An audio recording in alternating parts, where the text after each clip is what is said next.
Chelsea, they truly never learn, do they? We've seen this exact script play out before, and we all know precisely how it ends. Right, let's dive straight into the absolute cataclysm that's just hit the Arsenal fan base. Out of nowhere, Chelsea have swooped in and snatched Morgan Rogers right out of our hands in a staggering £120 million deal, making him the most expensive British player in history. This is despite Arsenal having personal terms completely locked down with the player for weeks. It's causing absolute uproar online. The word going around the airwaves is that Rodgers completely dumped Arteta after a personal phone call from Xabi Alonso. Mate, how are you reading this? Is this sheer negligence from the Arsenal hierarchy or a calculated financial play? Chelsea, they truly never learn, do they? We've seen this exact script play out before, and we all know precisely how it ends. First and foremost, we need to dismantle this narrative being spun that Rodgers dumped Arteta for Alonso. That is fundamentally wide of the mark. Every reputable journalist and media outlet close to the Stamford Bridge confirmed weeks ago that Chelsea were desperately trying to open channels with Rodgers. He refused to give them the time of day because his heart was set on the Emirates. He had agreed personal terms with us a while back. This sudden PR spin is simply to save face, to make it look like Chelsea wasn't just a fallback option. Because when you spend that money, that astronomical amount of money, you have to frame the player as a priority. The real question we should be asking is, what caused the landscape to shift so dramatically overnight? Exactly. We knew personal terms were wrapped up weeks ago, and club-to-club talks with Aston Villa were well underway. So, mate, what on earth changed at the 11th hour to let Chelsea steal a march on us like this? It comes down to cold, hard financial structures. Yes, personal terms were settled, but the massive sticking point arose when Arsenal opened formal club-to-club negotiations. Last week, Villa dropped a bombshell. Out of the £120 million valuation, they demanded a staggering £117 million paid up front, with a measly £3 million in performance add-ons. For a player of Morgan Rogers' current profile, that structure is economically absurd. Arsenal quite rightly drew a line in the sand, stating they wouldn't go a penny over £90 million. Chelsea caught wind of the breakdown, smelled blood in the water, and did what they always do: they agreed to pay the entire lump sum up front. Because Rodgers lacks a release clause, Villa naturally gravitated toward the highest bidder. They engineered a bidding war, and Chelsea happily obliged. On the players' side, Rodgers was desperate to avoid a drawn-out transfer saga. He wanted his future sorted swiftly.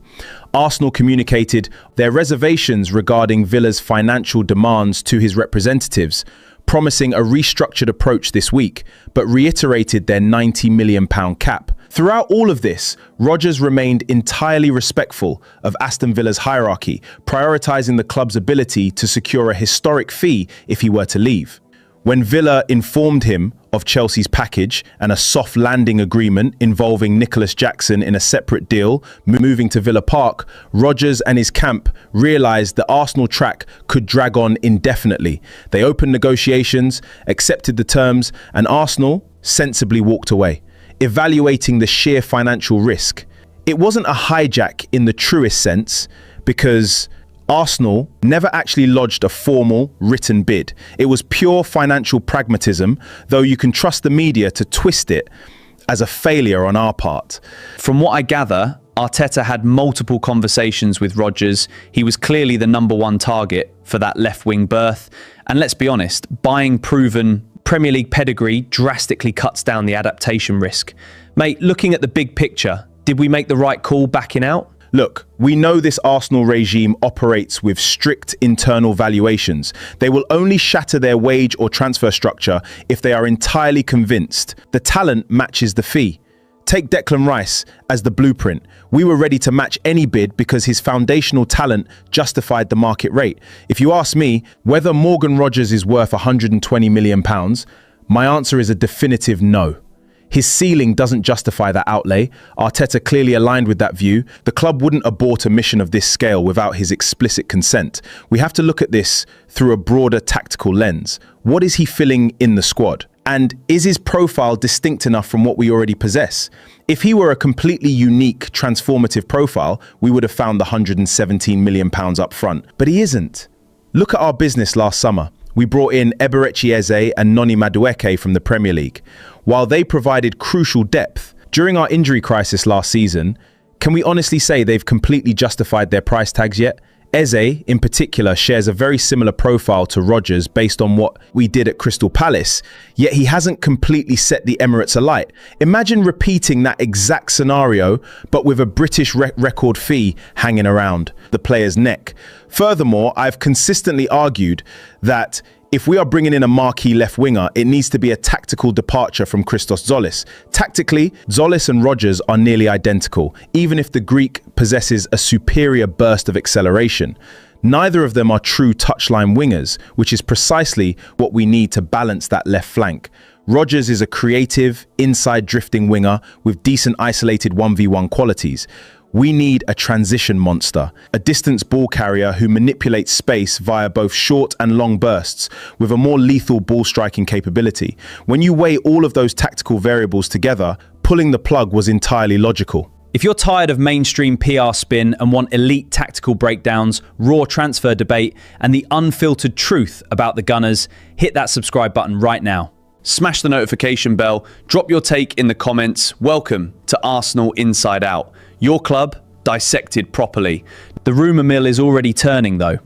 Word is Arsenal have inquired about RB Leipzig's winger Yann Diomande, just to gauge the parameters of a potential deal. What's your take on Diomande? Can he be that marquee answer on the left? At this stage, it's classic agent-driven speculation.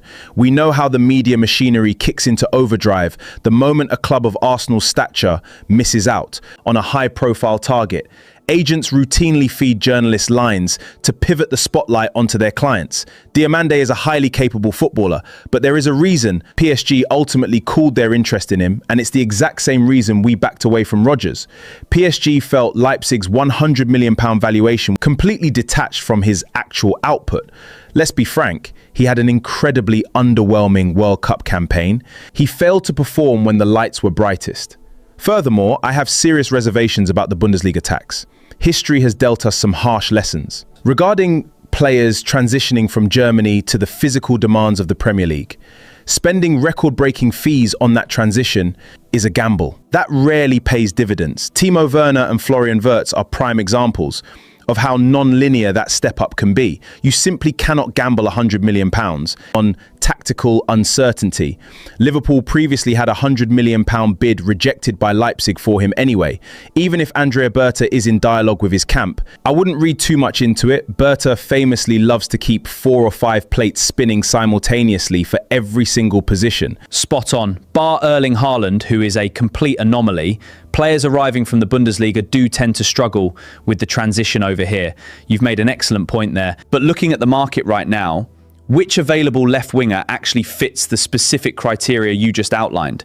We've heard mentions of Bradley Barcola, Marcus Rashford, Rafael Leao, Julian Alvarez, and even Vinicius Jr., given the reported standoff in his contract negotiations with Real Madrid.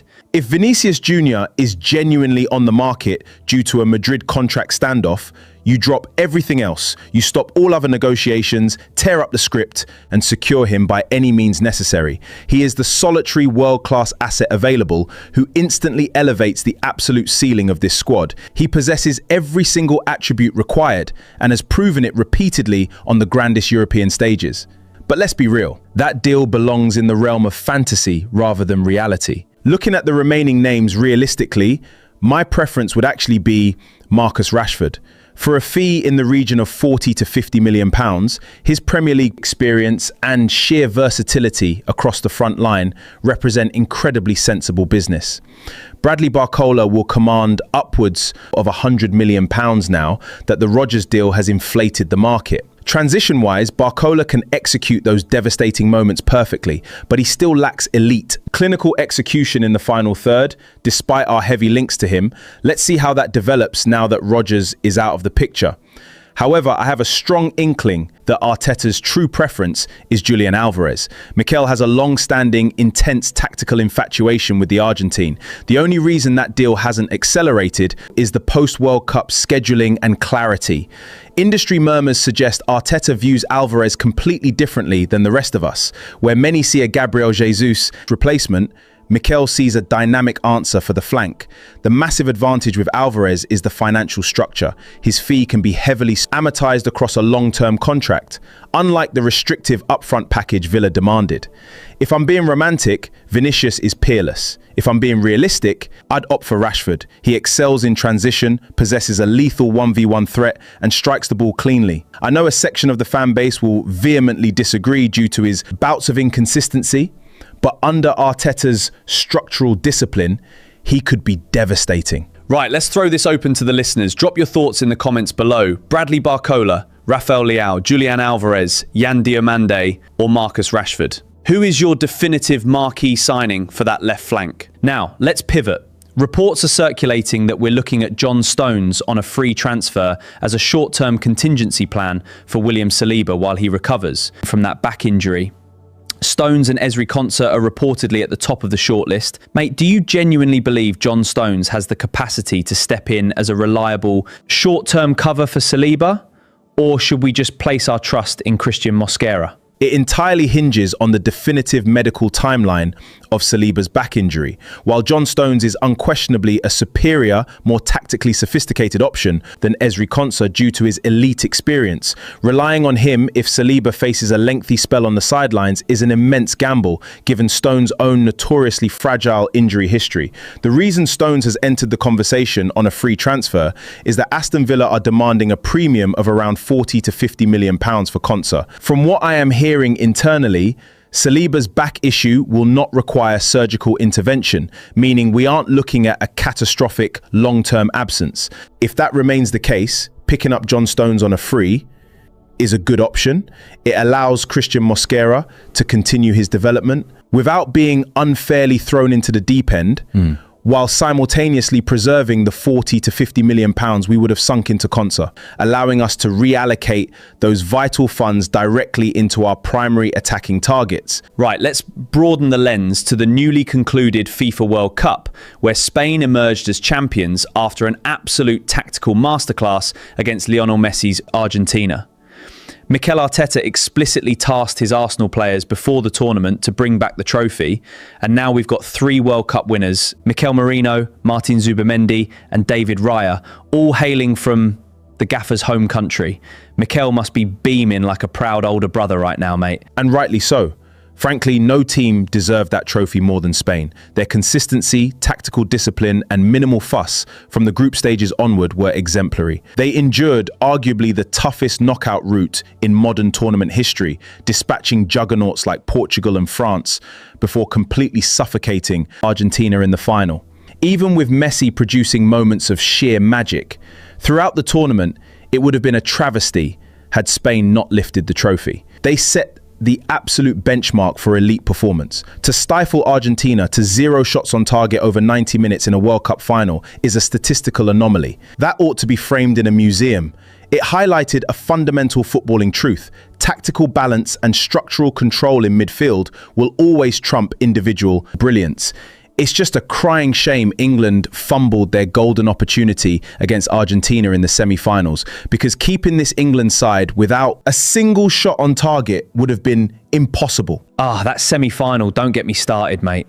Especially after watching England comfortably dismantle France in the 3rd place playoff. The fans are absolutely fuming with Thomas Tuchel. The team selection against Argentina and his reactive late substitutions when we were holding a lead were completely naive.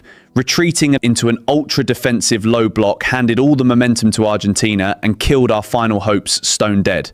People are genuinely questioning whether he's the right man to lead us forward. How did you read his game management in that semi-final?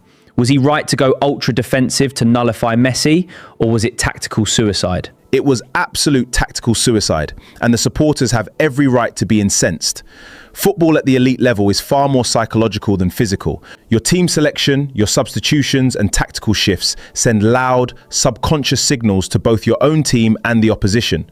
Reports coming out of the Argentine camp suggest they were astonished when they saw the team sheet, no Bukayo Saka, no Marcus Rashford, and even more baffled when Tuchel refused to introduce them to stretch the pitch late on. That gave Argentina the psychological license to commit bodies forward without any fear of transition punishment. The fundamental flaw in Tuchel's logic was believing you nullify Lionel Messi by retreating into a shell. You do not stop Messi by inviting pressure onto your 18-yard box. You nullify him by scoring the second goal or by establishing a commanding mid-block that severs his supply lines entirely.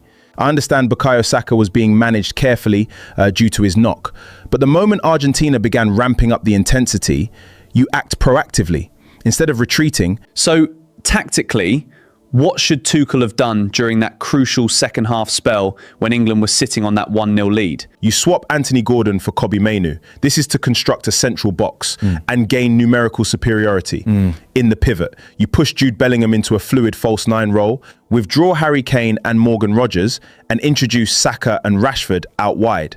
Suddenly, you possess a devastatingly dynamic transition threat. If Argentina push their fullbacks high, Saka and Rashford exploit the wide channels instantly. Meanwhile, a central core of Rice, Anderson, Mainoo and Bellingham retains possession and dictates the tempo. Those three tactical tweaks would have completely snuffed out Argentina's belief. Spain demonstrated the exact blueprint. Their Rodri-led midfield starved Messi of service at the root. That Spanish engine room was the undisputed crown jewel of the tournament. It proved that if your midfield iteration is structurally sound, you can dominate matches even when your forward line isn't firing on all cylinders. And that brings us neatly back to Arsenal's transfer strategy. It's precisely why we must pull out all the stops to sign Bruno Guimaraes. A midfield rotation featuring Guimaraes, Rice, Odegaard and Eze is a terrifying prospect for the rest of Europe. Speaking of Bruno Guimaraes, word is Arsenal have established a strict internal valuation for him, and if Newcastle's asking price exceeds that limit, the hierarchy are prepared to walk away, just like they did with Morgan Rogers. Newcastle are already venting frustration, claiming we've turned Bruno's head because he's got his heart set on the Emirates. Mate, is walking away from Bruno really a sensible move here? Or would leaving him stranded after he's pushed for the move be a massive mistake? Look, that strict valuation model is the core philosophy of the Arteta and Berta era. More often than not, it protects the club from financial recklessness. But occasionally, it leaves you vulnerable to massive regret when a transformative asset slips away. With Bruno Guimaraes, it all comes down to the delta between Newcastle's price tag and our internal assessment. In my view, Bruno is the rare exception where you stretch your valuation parameters. We must recognise the transformative control his presence brings. Paired alongside Declan Rice, it replicates the positional platform that Granit Xhaka and Thomas Partey provided during the 2022-23 campaign. It's a platform that completely liberated Gabriel Martinelli and allowed Martin Odegaard to wreak havoc in the half spaces.